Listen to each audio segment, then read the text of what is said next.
Buenas noches, Eugenio Anguiano, Pablo Ruiz, Nápoles. Gracias por acompañarnos en esta sesión de Observatorio Cotidiano, en su sección, vamos a llamarla así, en su capítulo económico, político, que es lo que yo trato de hacer. Muchas gracias por acompañarme. Muchas gracias por la invitación. El señor Trump dice que, bueno, primero dijo que era el peor de los tratados que él haya conocido, el Tratado de Libre Comercio de América del Norte. Luego dijo que o se llegaba a una negociación favorable a los Estados Unidos, la víctima del tratado, según él, o se denunciaba el tratado. Y luego, pues, con su nuevo secretario de Comercio, parecen relajarse los términos de la interlocución, porque no podemos hablar de una negociación todavía. Pero yo los convoqué a partir de una pregunta provocadora, que en parte es culpable aquí el doctor Pablo Ruiz. Una economía sin TLC, ¿cómo nos imaginaríamos o diseñaríamos una economía sin TLC? Pablo Ruiz me ha dicho que él cree que el daño del no TLC, de denunciarse el tratado, no es tan grande como se ha imaginado. Y el otro día en el claustro de Sor Juana, mi querido embajador Anguiano, usted me dijo más o menos algo parecido. Bueno, ¿qué tanto es tantito para empezar, no? No, yo creo que se afectaría. El 2015, por ejemplo, el 81-82% de las exportaciones mexicanas fueron a Estados Unidos. Pero no afecta tanto si el supuesto es que solamente se denuncia y se cae el Telecán, pero que siguen vigentes las reglas más o menos de la OMC. O sea, si eso ocurre, pues el daño sería mínimo. El problema es el mensaje original del presidente Trump no solo es el Telecán, es la idea de revertir los déficits que tiene con China, México, Alemania en ese orden, ¿no? Y eso implicaría una política proteccionista que fuera más allá de lo que, incluso más allá de lo que le pudiera permitir la OMC. Pablo Ruiz. Bueno, yo creo que efectivamente está mal enfocado el presidente Trump, porque el déficit comercial más importante no es con México.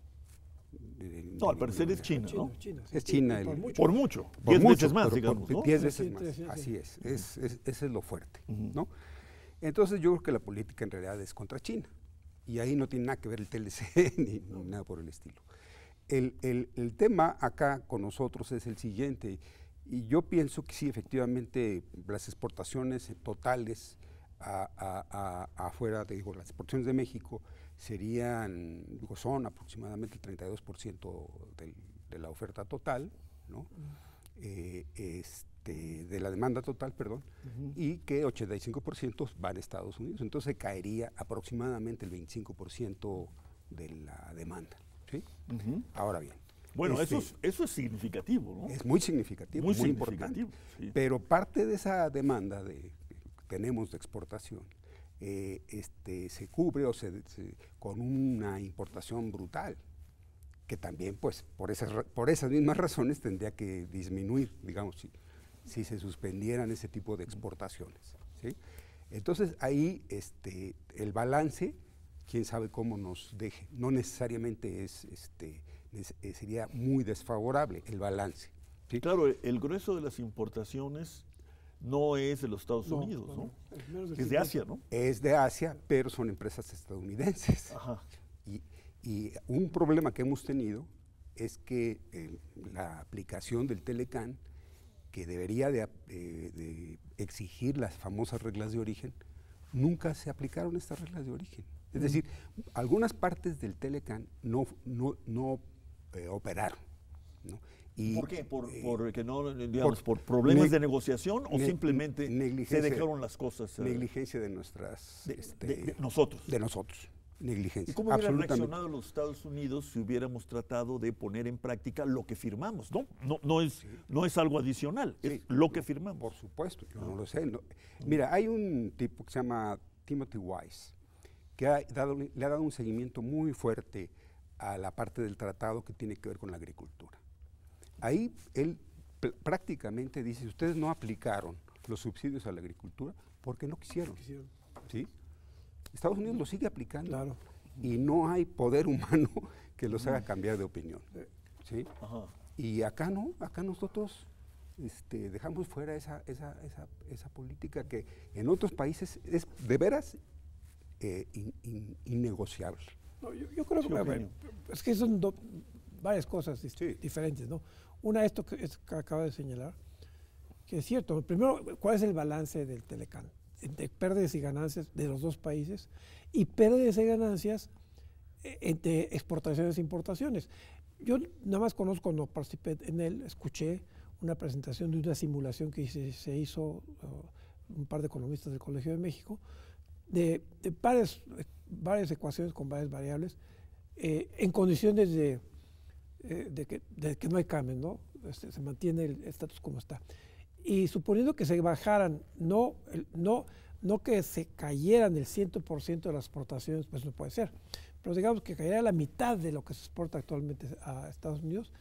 Si se toma en cuenta el impacto positivo, primero, se caen también las compras de México desde ese país, y segundo, el impacto obligado que repunte la oferta interna, aunque sea en condiciones menos eficientes, presumiblemente, pero repunta. Entonces, sumando de todos esos factores, estos hombres decían, lo más que puede ocurrir así dramáticamente sería una caída de cerca de 1% del PIB. Bueno, claro, 1%, para nosotros, 1% una caída de 1% estamos en 1,5, ¿no? Sí. No sé si estos cálculos que son ceteris paribus, pues no son, digamos, muy necesariamente reflejan lo que puede ocurrir en la realidad. A mí mi preocupación es la idea del gobierno de Trump de parar la salida de empresas y sobre todo el desbalance comercial. Y lo de China no estoy seguro sea contra China. Después, ayer tuvimos una reunión con nada menos que con uno de los subjefes del Departamento de Enlace Internacional del Comité Central del Partido Comunista de China. Estuvo en México, está en México todavía, y nos dijo algunas cosas que siguieron después. Vamos a verlas inmediatamente después, pero en este programa, porque sí nos interesa mucho que nos cuentes, pero bueno, 1% para nosotros es mucho.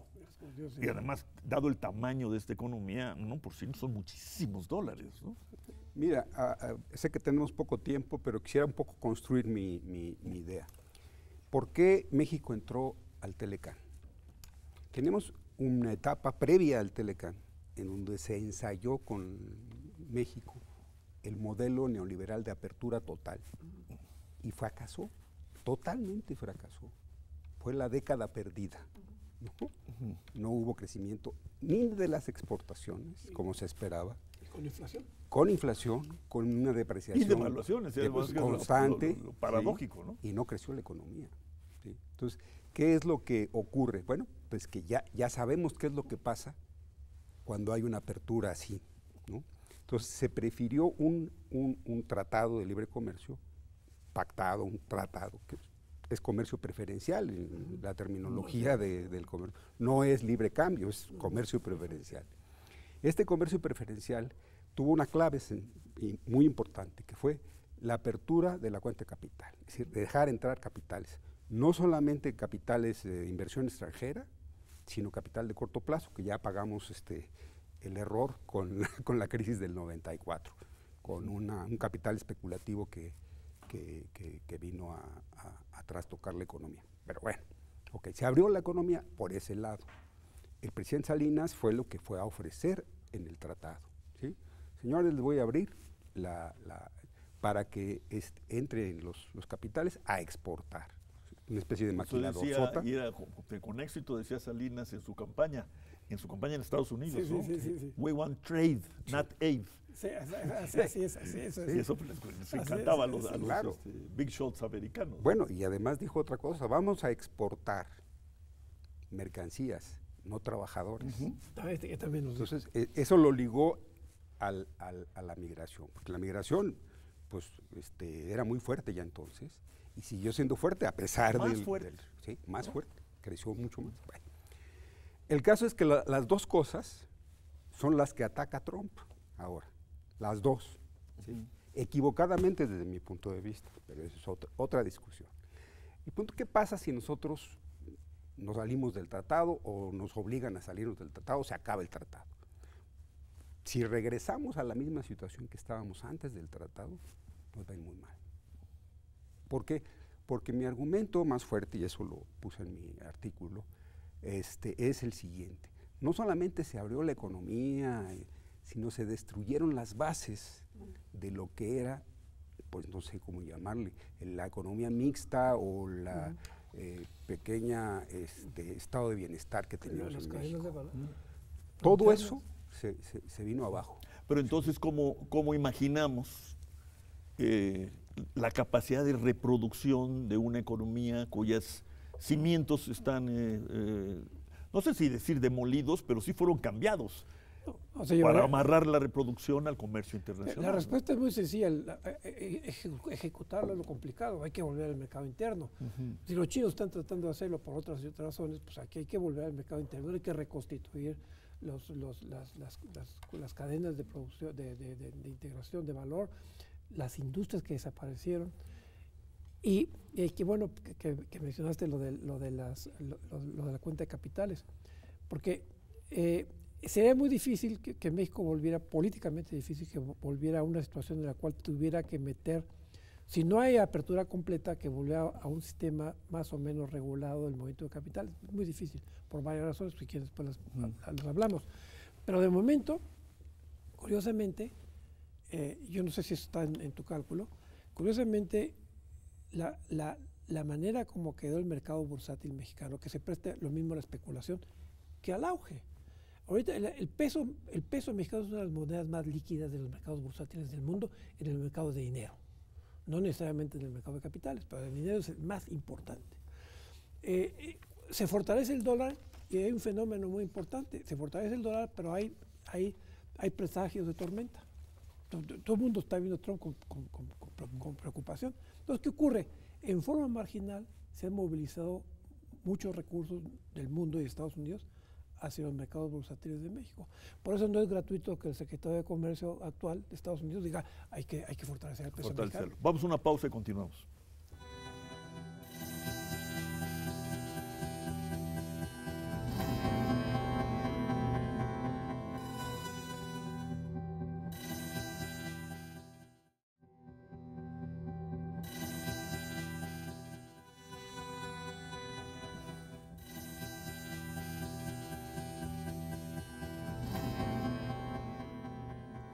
Han tocado, Pablo, Eugenio, Anguiano, las dificultades de una hipotética reconstitución de la maquinaria esta que llamamos economía, ¿no? Es un problema muy serio de economía y de economía política. Claro. Por lo que deduzco de lo que usted dice, que en esta hipótesis lo menos que debemos esperar es una transición muy difícil, dolorosa, porque no es así como decretar la vuelta al mercado interno, ¿no? Es enfilar una estrategia y una batería de políticas que vayan dándole solidez a este mercado interno, que es muy grande, por cierto. Crece poco, pero es muy grande. Así es. ¿Cómo veríamos entonces esta economía sin TLC? Eugenio, tú dices que de China venían algunos viajeros en la nao de China traían yo veo visiones alternativas. Lo que yo veo de positivo de este golpe, de este shock externo, porque no lo hicimos nosotros, es que nos obliga a repensar las políticas de crecimiento de un mecanismo que ya había dado lo que podía, porque no es posible estar creciendo a esas tasas las exportaciones y que se traduzca tampoco en el PIB. Ya no daba más. Nosotros nunca hubiéramos, ni la clase gobernante, ni la clase empresarial, ni el consumidor hubiera pensado, bueno, ya hay que idear otro proyecto. No, la historia económica no se repite, no nos vamos a ir a la sustitución de importaciones, pero tenemos que ir a otro camino, que no solo es el mercado interno, y nos lo dijo ayer el chino, China está, en sus palabras, y es del Partido Comunista de China, esa es la paradoja, estamos por el comercio multilateral El libre comercio, sabemos que no es libre, pero es libre comercio. Las instituciones, o sea, la Organización Mundial de Comercio, en pocas palabras, estamos por la globalización en sus nuevas características. Y claro, lo que pasa es que China está muy fuerte frente a Estados Unidos. No solo tiene un superávit comercial que según el Departamento de Comercio anda arriba de los $300,000 millones de dólares por año, sino que en la cuenta de capitales, bueno, China tiene, en la reserva de divisas tiene probablemente, no las cifras exactas, pero probablemente es la poseedora, ese país es poseedor de la mayor volumen de deuda soberana de Estados Unidos. Hay vida, Pablo, hay vida después del TLC, podríamos decir, pero la vida no va a ser muy placentera, que digamos. No lo ha sido con el TLC, por otro lado, ¿no? Como bien decía Eugenio Anguiano, bueno, una economía tan abierta, con tantas exportaciones, que crece tan poco, pues algo anda mal, ¿no? Para recordar a Tony Judd, ¿no? Pero ¿por dónde entraría? Bueno, aparte del shock externo, si nos sigue ayudando el presidente Trump, bueno, pues en unos meses vamos a estar sin TLC. Así es. Por lo menos si tomamos en serio sus amenazas, no las fintas de su secretario de Comercio, que yo creo que hay que comenzar a complicarnos el panorama Trump, ¿no? Sí. ¿Qué dirías? Mira, yo tengo varias, digamos, visiones del problema de Trump. Por un lado, sigo sosteniendo, a pesar de todo, que las empresas estadounidenses que operan en China y en México, y que son las que le causan mucho problema a Trump porque están desplazando mano de obra que debería de ocuparse en su propio país, pues tienen lobbies. Y esos lobbies ya van a empezar a funcionar. De hecho, ahora que estuve en Nueva York, me leí en el New York Times y en el Wall Street Journal que ya están empezando a juntarse los grandes corporativos y decir, no, espérate, las amenazas está bien, pero a la hora de poner aranceles vamos a discutirlos. Entonces, lo del arancel ya quedó un poquito fuera, pero no el subsidio. Es posible que sí, por el otro lado, les proponga un subsidio. Como le propuso a Ford y a Carrier, ¿no? Sí. Si no me equivoco, ¿no? Sí, así es. Entonces, sí va a actuar él, pero también va a actuar el Congreso y van a actuar los lobbies. Los inmigrantes no tienen lobbies, están perdidos. Entonces, el escenario que tú estás viendo es economía con TLC, aunque revisado. El presidente mexicano dice, primero dijo no vamos a negociar, vamos a modernizar. Sí. ¿No? Luego dijo, vamos a negociar, sí. Y luego vuelve a decir, vamos a modernizar. Yo ya no sé dónde estamos, sí. Pero da la impresión de que el trumpismo tampoco está muy claro, de por dónde, ¿no? Sí.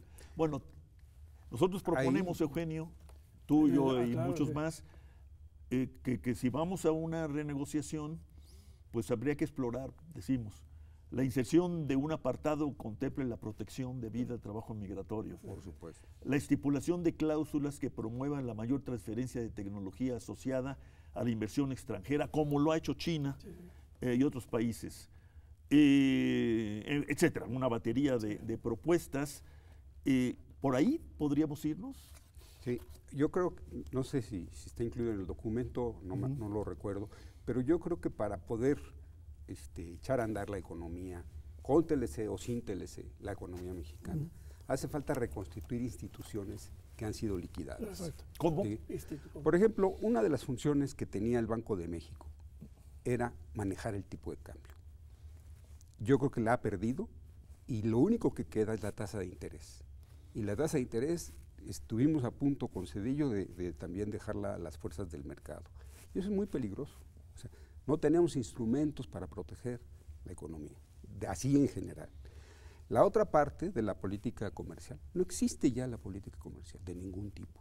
Los aduaneros no están formados, no tienen, en fin, no saben lo que están haciendo en el comercio. No hay, siguieron la famosa fórmula de Jaiho, la mejor política comercial es la que no existe. Bueno, él se refería a la industrial, ¿no? Al final de cuentas, al final de cuentas es lo mismo. Es lo mismo. Entonces, yo creo que ahí es necesario retomar este asunto de una política industrial clara, ¿sí? Al margen del TLC y todo eso. ¿Qué queremos? ¿Sí? ¿Qué queremos? Y sobre esa base ya podemos negociar. Porque si no, no hay que negociar, ¿me entiendes? E incluso también en la agricultura. Estaban sorprendidos de que yo les contaba en Estados Unidos lo que hacían los precios de garantía de Conasupo para el maíz. No lo podían creer. No, y se desmanteló para todo el Banco Nacional de Comercio Exterior, que operaba. Lo que yo creo es que... INAFIN dejó de ser el Banco de Desarrollo por excelencia, ¿no? Entonces, lo positivo de todo eso es que, y eso también se va a dar tiempo, obliga a gobernantes y gobernados a repensar muchas cosas. El problema para mí es que en este momento que se va a abrir una renegociación, aparentemente, por lo que uno ve en las noticias y en los discursos oficiales, la mentalidad de los negociadores es la misma que fueron con Salinas.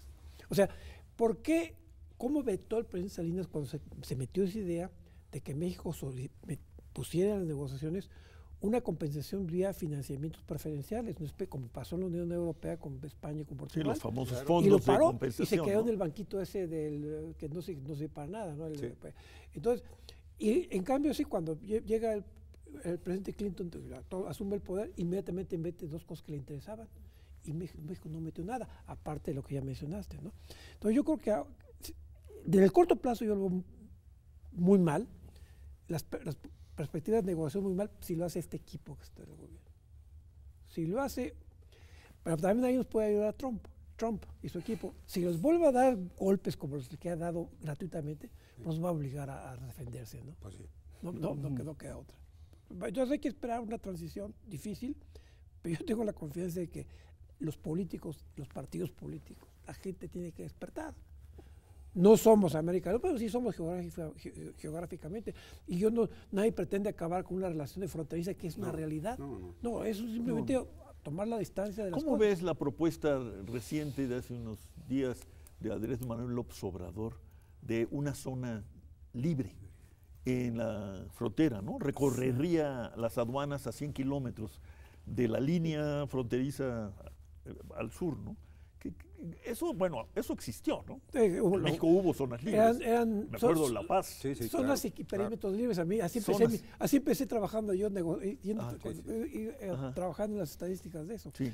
Mira, digo, los mensajes de López Obrador son interesantes, pero no nos completa.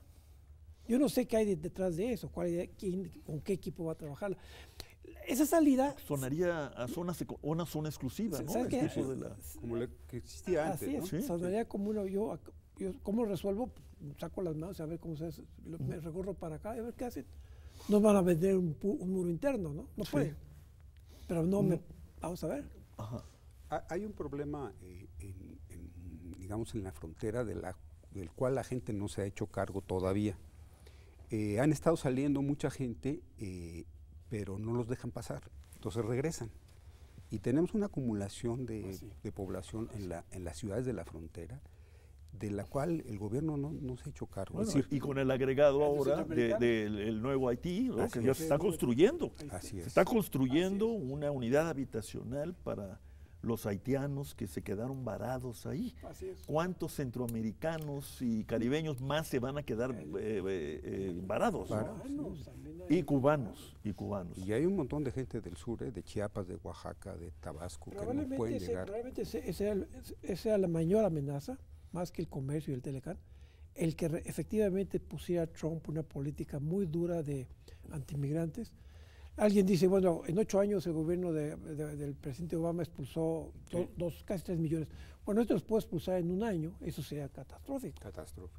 Y eso también nos obliga a repensar nuestra política. No podemos ser expulsadores de mano de obra toda la vida. Así es. Hay que aprender el problema. Economía con TLC, sin TLC, pero pasando por una revisión de lo que hemos hecho y de lo que hoy somos, que no es lo que éramos, ¿no?